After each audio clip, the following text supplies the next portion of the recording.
Bonjour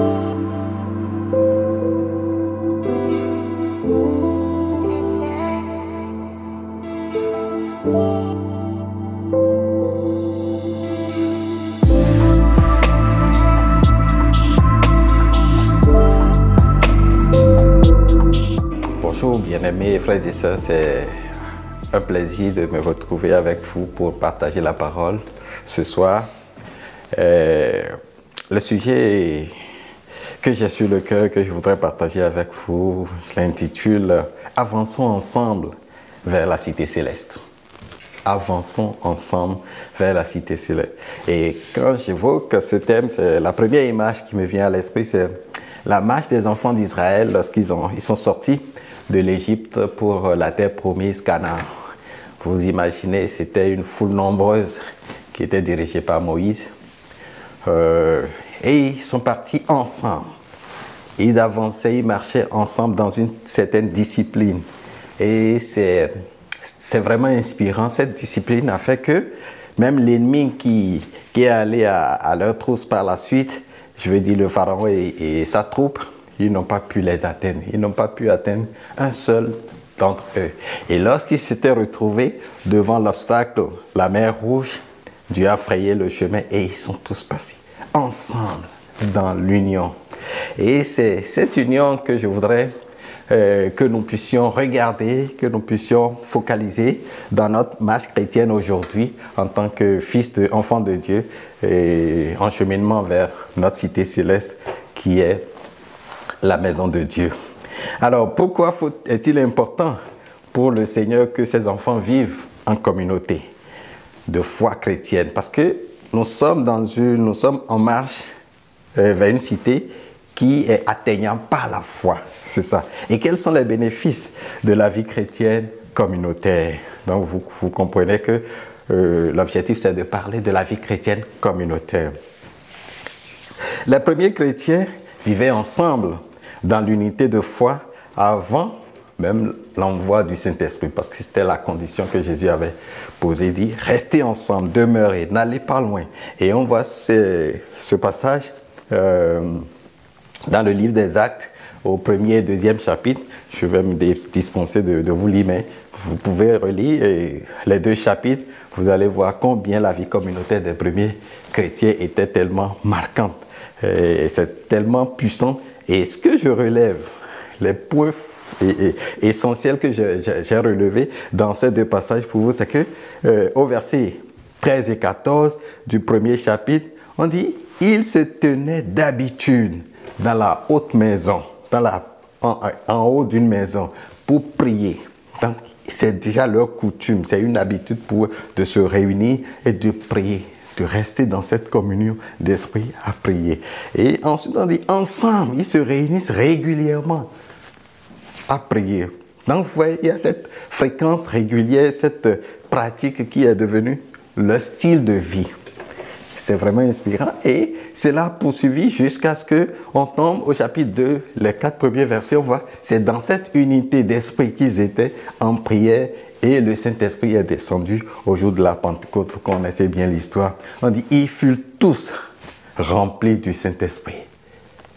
Il fallait qu'ils soient là, à l'instant même où le don du Saint-Esprit soit arrivé. S'il y avait quelqu'un qui était sorti ou bien qui ne faisait pas partie de la troupe en ce moment, lui, il allait manquer le don en ce moment précis. Mais Dieu fait grâce, ils étaient tous dans cette unité. Et c'est un bel exemple pour nous, chrétiens, aujourd'hui, de savoir que nous devons aussi adopter ce modèle comment dit-on, d'essayer de vivre en communauté. Parce qu'il faut dire, nous sommes dans une société tellement individualisée, une société où on a appris à développer le sentiment d'individualisme et on l'a tellement poussé loin qu'on s'est dit, bon, on n'a pas besoin de l'autre. Non, mais la vie chrétienne est faite pour être vécue ensemble. Donc, ces premiers chrétiens ont compris le secret de la vie chrétienne victorieuse. C'est ça, une foi caractérisée par une vie de prière dans l'unité d'esprit et une discipline de groupe. Rappelez-vous l'image de départ que j'ai donnée avec les Israélites qui étaient sortis pour aller vers Canaan, il y avait quand même une certaine discipline qu'ils ont adoptée dans leur marche, ce qui leur a permis de faire face quand même à l'ennemi et de triompher. Et les implications et impacts du modèle de vie des premiers chrétiens nous inspirent. Et cela, on voit. Et je m'en vais pour preuve dans le texte d'Actes, au chapitre, Actes des Apôtres, chapitre 2, le 42e au 47e verset. Je ne vais pas lire, d'accord, mais je prends quelques portions pour montrer que, oui, les chrétiens, ils vivaient en communauté. Et cette communauté leur permettait d'être toujours à l'écoute, fidèlement de la parole de Dieu, de l'enseignement de la parole. Et les apôtres enseignaient ce que Christ leur a transmis. Donc ils retransmettaient, ils enseignaient ça aux nouveaux chrétiens qui se convertissaient et la foule, le groupe grandissait dans la foi. Et c'est vraiment intéressant de le savoir. Ils partageaient le pain, c'est-à-dire la communion fraternelle et le repas, et ils continuaient à prier. Et c'est ça leur force, le fait de se retrouver. Non seulement ça donne de la chaleur humaine, ils se partagent cette chaleur, ils sont tous quand quelqu'un éprouve des difficultés avec le soutien des autres, ils se relèvent et continuent le chemin ensemble. Et on voit au verset 43, et ça m'a retenu, on dit, Dieu accomplissait beaucoup de prodiges et de miracles au milieu d'eux, et cela suscitait leur crainte. La crainte ici, leur adoration. Parce qu'ils étaient davantage émerveillés de savoir, mais ce Dieu qui ne les laisse pas et qui démontre son amour, qui fait grandir son amour dans leur cœur, ils deviennent davantage admiratifs de l'amour de Dieu. Et c'est ce que nous devons faire aujourd'hui également en tant que chrétiens qui sont en marche vers la cité céleste. Nous avons besoin de découvrir Dieu chaque jour. Et pour le découvrir, il faut que nous soyons toujours en contact de lui.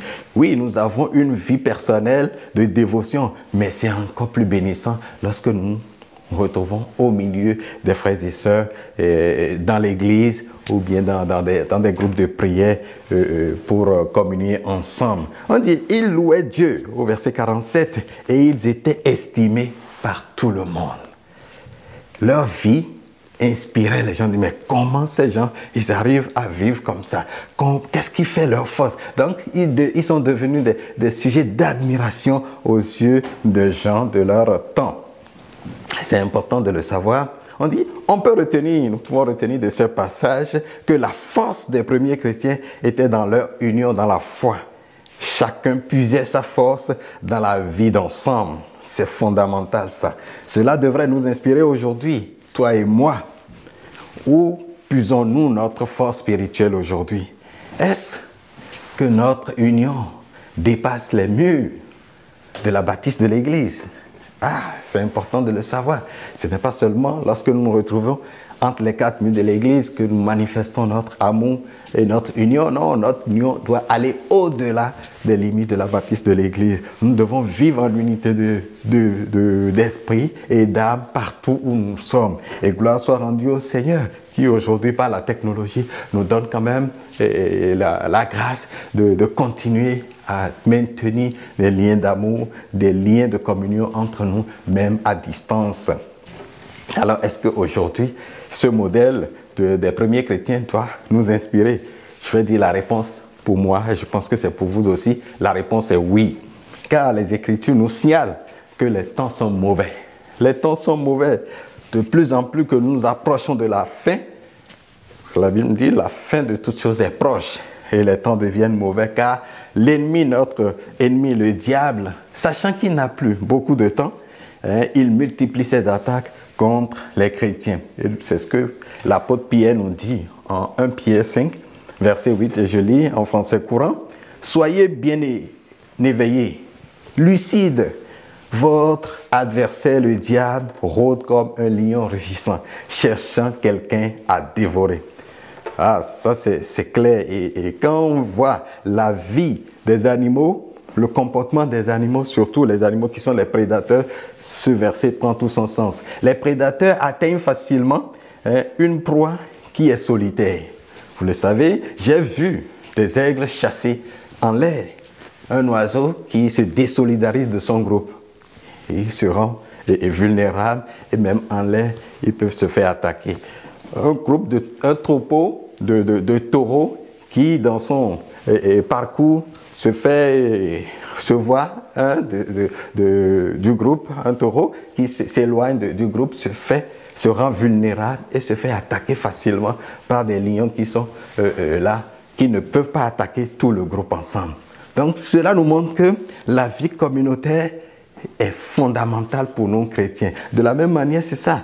L'ennemi est en train de rôder pour voir est-ce qu'il y aura quelqu'un qui va s'éloigner de la communion, du groupe. Parce que dans le groupe, il y a une certaine puissance, il y a une certaine force qui se dégage. N'oubliez pas la parole de Dieu dans Psaume 133, verset 1 qui dit « Oh, qu'il est bon, qu'il est agréable pour des frères d'être ensemble. » Oui, c'est vraiment une grâce d'être ensemble. Lorsque les enfants de Dieu se réunissent, il y a une grâce de Dieu qui les couvre, qui les environne.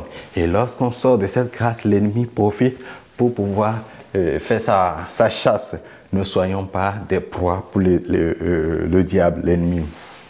Et c'est pourquoi le Seigneur nous convie vivement à maintenir notre communion en tant qu'enfants de Dieu dans une communauté. Oui, nous allons vivre notre communauté, notre communion avec les frères dans les réunions régulières à l'église, mais aussi il y a des réunions que nous pouvons avoir dans les maisons, dans les cellules de prière. Nous avons la grâce ici d'avoir des groupes de partage et de solidarité qui fonctionnent en présentiel ou bien même à distance et au sein desquels Dieu est en train de faire de grandes choses. Béni soit le nom du Seigneur. Nous avons intérêt à participer à ces activités au sein de ces groupes où nous pouvons avoir des moments de partage, de prière, d'adoration ensemble et toutes choses pour galvaniser notre foi afin de nous donner du tonus pour continuer la marche. Parce que la marche chrétienne, oui, elle est vraiment jonchée d'embûches, mais grâce au Seigneur, nous pouvons toujours arriver à destination. Frères et sœurs.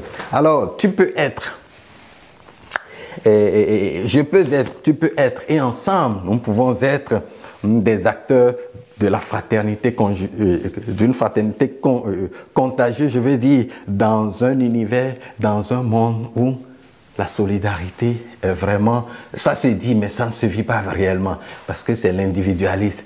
Mais Dieu nous veut ensemble, afin que, comme la parole le dit, ça soit comme une bénédiction qui jaillisse et qui atteigne la société et qu'au travers de notre vie, les gens puissent venir à Christ pour venir chercher. Mais qu'est-ce qui fait votre secret? On dit, mais notre secret, comme les premiers chrétiens, c'est la vie en Christ, c'est notre foi. Bien-aimés, et qu'est-ce que ça donne, l'effet? Quand je vois les chrétiens, les premiers chrétiens réunis après, quand ils ont continué à parler, à évangéliser, le groupe s'agrandissait, et on peut voir un exemple formidable, une image formidable dans Actes chapitre 4, du 24e au 31e verset, je ne vais pas le lire, je vous résume, mais les chrétiens, ils parlaient et déjà la persécution a commencé, contre eux et ils se sont dit, mais qu'est-ce qu'on va faire? Ils ont prié l'Éternel. Et quand vous allez lire le passage, vous allez voir, on voit que le résultat de cette prière est tellement impressionnant. C'est impressionnant parce qu'ils étaient dans l'accord, dans la prière. Les premiers chrétiens face à la persécution, ils ont pu solliciter l'intervention de Dieu et Dieu a intervenu. Quand ils ont prié, l'endroit était rempli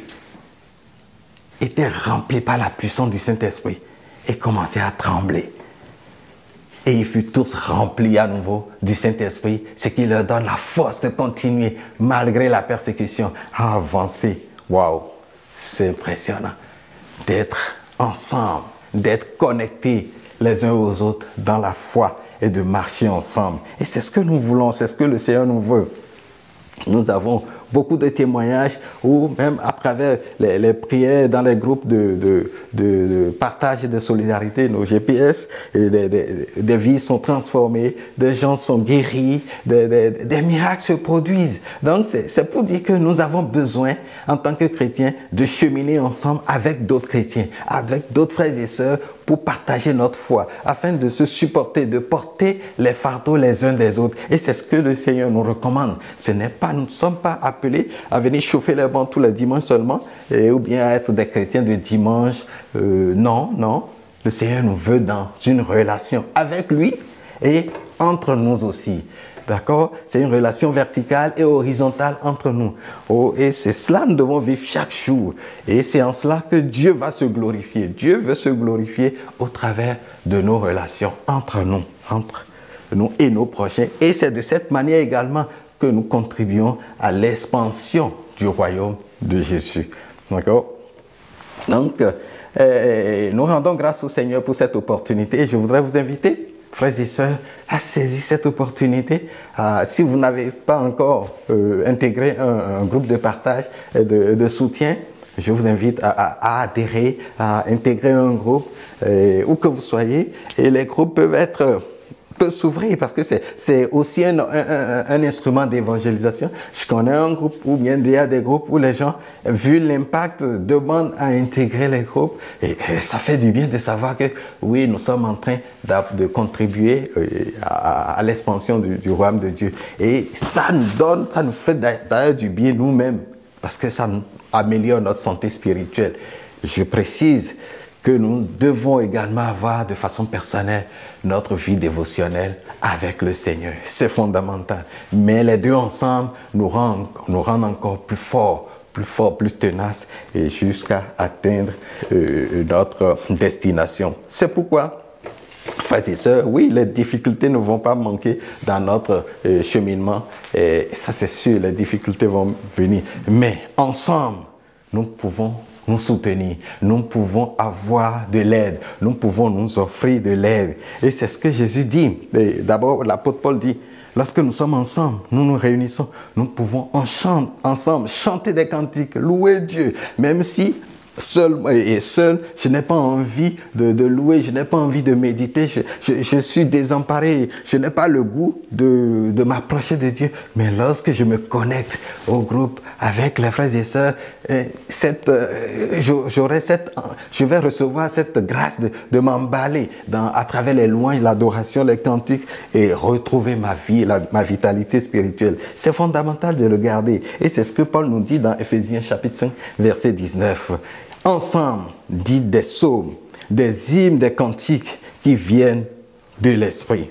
Chantez la louange du Seigneur de tout votre cœur, même si ton cœur n'est pas disposé, mais lorsque tu te retrouves avec ton groupe, un groupe de partage, un groupe de frères et sœurs unis en esprit, l'Esprit de Dieu va te toucher, va te revitaliser et te relever. Et tu pourras avoir le cœur libre de chanter en l'honneur de Dieu. Et dans cette atmosphère de communion dans l'esprit et dans l'âme, la promesse du Seigneur va s'accomplir. Ce qu'il a promis en Matthieu 18, verset 19, il dit, je vous le déclare aussi que si deux d'entre vous s'accordent sur cette terre pour demander quoi que ce soit dans la prière, mon Père qui est dans les cieux le leur donnera et ils ne manqueront de rien. Cette promesse, je suis fortement convaincu que lorsque nous sommes ensemble, Dieu honore toujours sa parole. Le Seigneur honore toujours sa parole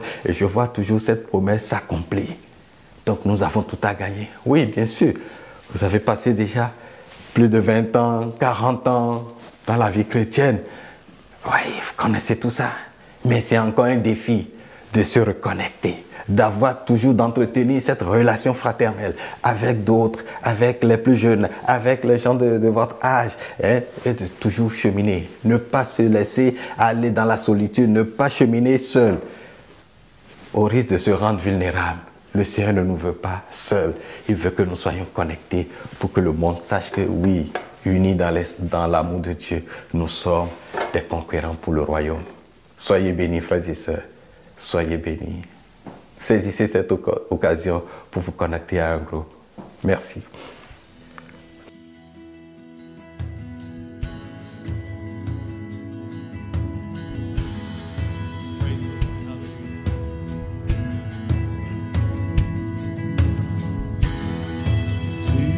Notre espoir, rien n'a plus de valeur, rien n'est aussi grand et rien n'est égal à ta présence. J'ai vu, j'ai goûté ton amour, Seigneur. J'ai vu, j'ai goûté l'amour le plus doux, ma honte n'est plus, mon cœur est libéré.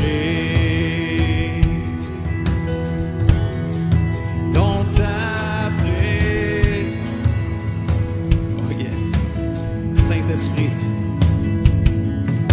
Saint-Esprit, tu es le bienvenu, inonde ce lieu et remplit l'atmosphère. Seigneur, nos cœurs soupirent après ta gloire. Et viens nous saisir par ta présence.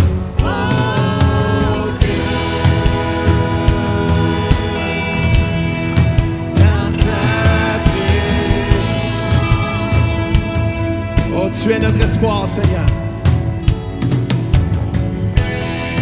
Tu es notre espoir. Rien n'a plus de valeur. Rien n'est aussi grand. Et rien n'est égal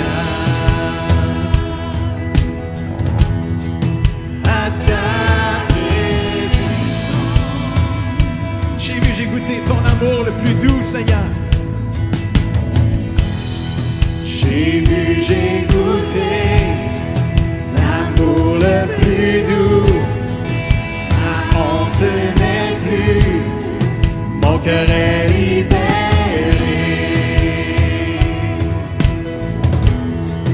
Dans ta présence. On le chante ensemble, Saint-Esprit, tu es le bienvenu.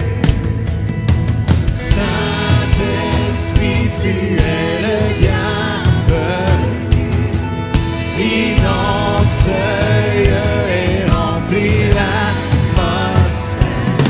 Seigneur, nos cœurs soupirent après ta gloire.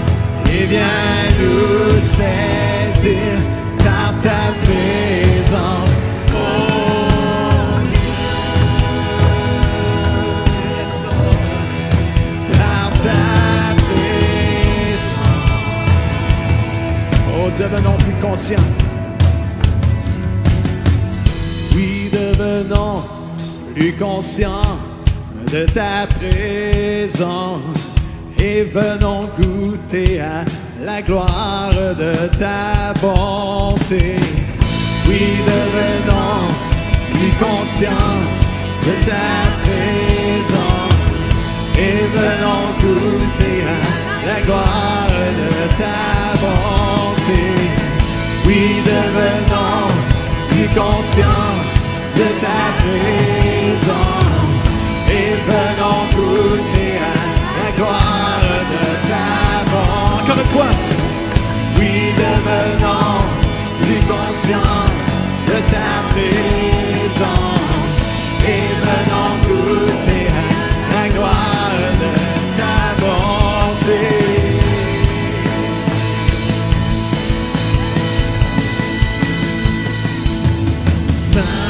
Saint-Esprit, tu es le bienvenu. Inonde ce lieu et remplit l'atmosphère. Seigneur, nos cœurs soupirent après ta gloire. Et viens nous saisir par ta présence. Encore une fois. Oh Saint-Esprit, tu es le bienvenu. inonde ce lieu et remplit l'atmosphère.